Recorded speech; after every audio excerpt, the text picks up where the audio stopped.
We've got Ike in Texas wants to talk to us a little bit about philosophical evidence for God. Thank you so much for waiting, Ike. Welcome. Thank you. It's Hank, short for Henry. Oh, I'm sorry. It's typed in here as Ike. So I got you. Hank. Yeah. Well, I've got a Southern accent, which makes it difficult. Yeah. I find it adorable. I married somebody with a wonderful accent from Tennessee that I love, but we've got it correctly on the screen. So thanks, Hank. How can we help? I'm trying to beat out your previous callers on your favorite caller today.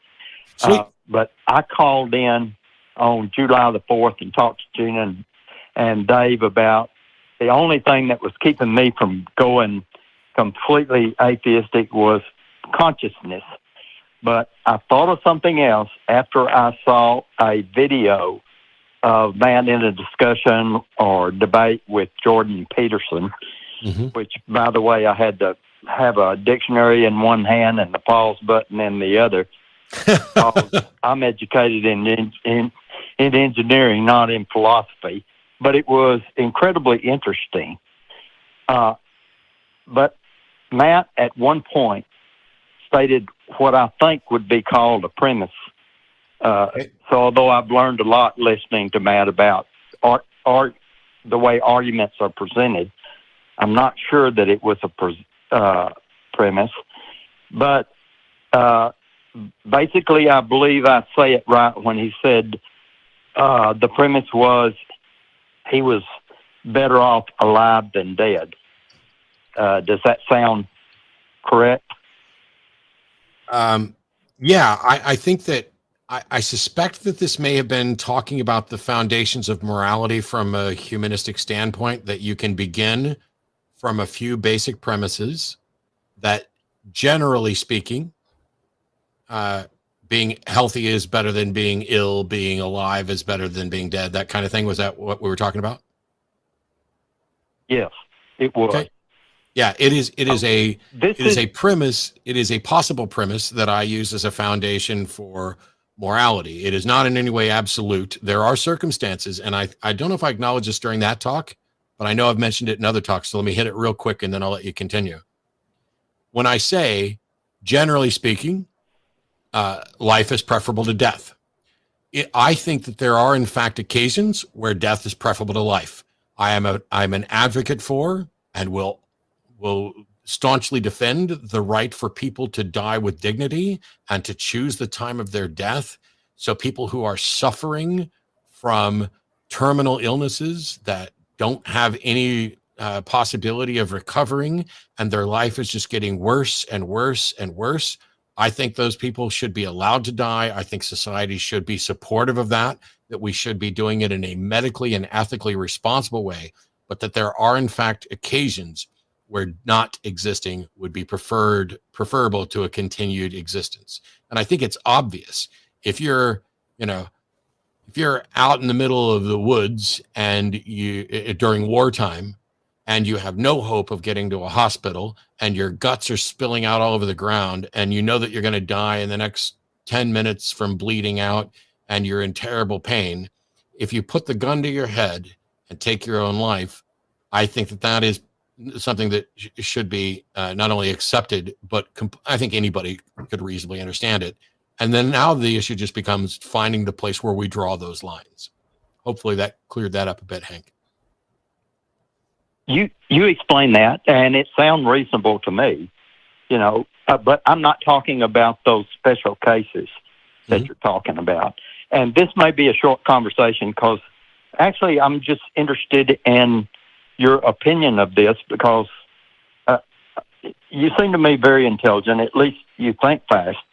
But what I'm talking about is when you said that, my first thought was not for people who believe there's a benevolent God. That wouldn't be the case.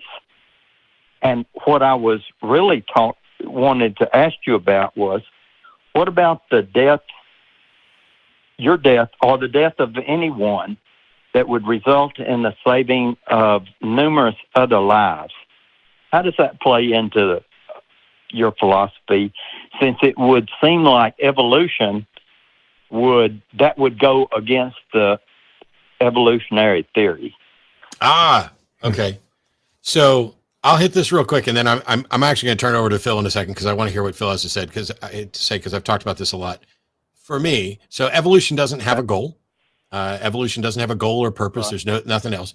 We can kind of metaphorically say it cares about the survival, but not of individuals. It cares about the survival of the species. So the question is, what reason could someone have to die for others?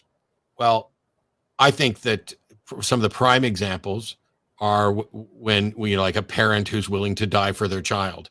And it's because they know that their lineage is going to keep going on and they value their lineage more than their life specifically. These are priorities that individuals can make and adjust on their own. I can think of, for purely selfish reasons, like let's say I'm the biggest selfish asshole on the planet. Why on earth would I ever do anything nice for other people? Well, clearly I might do it so that I get laudits. People are appraising me. Maybe I benefit from the praise. Why would I die? Maybe because I want a statue built of me that lives forever, that lives longer than I could. Those are possible explanations. But another possible explanation is that there's a humility in recognizing that all of us are mortal and that all of us have something to contribute. And maybe I've reached a point where I don't have as much to contribute as the person whose life I'm saving. And so it's not just completely altruistic, but I'm able to do something that might benefit all of us, or could be delusion. But I still advocate for people being able to do that. Phil, what you on self-sacrifice and altruism? I know it's an easy topic you can kill in 10 seconds. Yeah, exactly. Hank, it's wonderful to talk to you. Great questions. I think you've shown really good evidence of thinking about this, which to me is the important part. And we can have a nice discussion. But I definitely think if you want to get into an evolutionary standard, if all humans were just willy-nilly able to give up their lives at the drop of a hat, then there wouldn't be humans left to reproduce. So any species that is open to self-extinction, at least before they have kids, would just stop. So there generally has to be some desire to continue living. And I like the way Matt phrased it, where generally the vast majority of time, living is better than not living. But you can add conditions and scenarios and whatever's that Matt talked about that maybe you can talk about, where there might be a situation where if my death allows 100 people to live, boy, I might be willing to take one for the team. It's just one of those things. Now, if those 100 people were all my relatives and descendants, it becomes even much more likely. And that's not really necessarily a rational thing, but it's something that's part of our evolution, where the people that are closer to us, generally speaking, are more important than people that are more remote from us biologically. Although I do know some people that have families that the opposite is true, just because their family's filled with assholes. I have relatives I would never die for, and people I met randomly that I probably would. Yeah. So let me ask you, Hank, what would you like to ask next or follow up from Matt and I's comments? Well, I was thinking the first thing I remember that made me question Christianity was turning the other cheek that Jesus talked about. And I thought, I was raised in a fundamentalist Christian family, and it's like, we don't do that, Yeah. As I studied more and more, I was thinking about, could it be a indication that there might be some supernatural power that was guiding us in a direction, like when Gandhi probably saved the lives of hundreds of thousands, when he just led the effort to stop British domination using nonviolent methods, where he was willing to sacrifice his life to do that. Yeah, and I think from time to time, that's a very noble cause. I don't know all the details there, but there is merit to what you're saying. But of course, the Bible also says that, for example, Jesus says that you should join me, follow me, and basically, in my vernacular, fuck your family, fuck your mother, your father, your son, your daughter, whatever, fuck them all. Come with me and bring your sword. And if you can't afford a sword, sell your clothes, buy a sword, because we're going to fuck shit up here. And you can pick the problem for me and I may be getting off your topic a little bit, Hank, so forgive me, but anything that you quote out of the Bible to support a position, you can almost always find something else, whether it's straightforward or twisted, that has the opposite position, which is why maybe there's 30,000 different types of Christianity, because the Christians can never believe. And I know I've said this, and I'm pretty sure I've heard Matt say this, that sometimes if we just want to sit back and say, okay, all of you Christians argue and decide what is the right form of Christianity, and then get back to us. I mean, do you get baptized at birth, or when you're 7 and you quote unquote know enough, or is it 13 that when you know enough? Are you saved by grace alone? Are you drowned in the blood of Jesus Christ, or do you have to do something good? Or is it, like Calvinists will say, it's preordained, so you might as well fucking party, because whether you're going to the good place or the bad place, your actions don't matter. And so they're all so different, which is one of the things that causes a bit of a problem on the show, when someone will call up and say, well, I'm a Christian. Okay, that really doesn't tell me anything. I've even talked to people that say they're Christians that don't accept Jesus as an actual person, that he never did exist. And I thought that was kind of like a fundamental thing that you all had to agree on. But again, Hank, my apologies, I'm rambling, but I got to jump in. Yeah. Hank, I've got one more call I want to get to, but there's one quick point I want to make on Gandhi, and then invite you to call back and talk another time.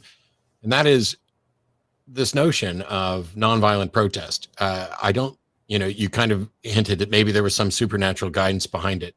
If there was supernatural guidance to suggest that nonviolent protest was the best way to do it, why not? Why doesn't that supernatural entity just come forward and tell all of us? I think it's more likely that Gandhi was someone who had the courage to say, I see a better way, and if I have to die in order to encourage people to use this better way, I'm willing to do that.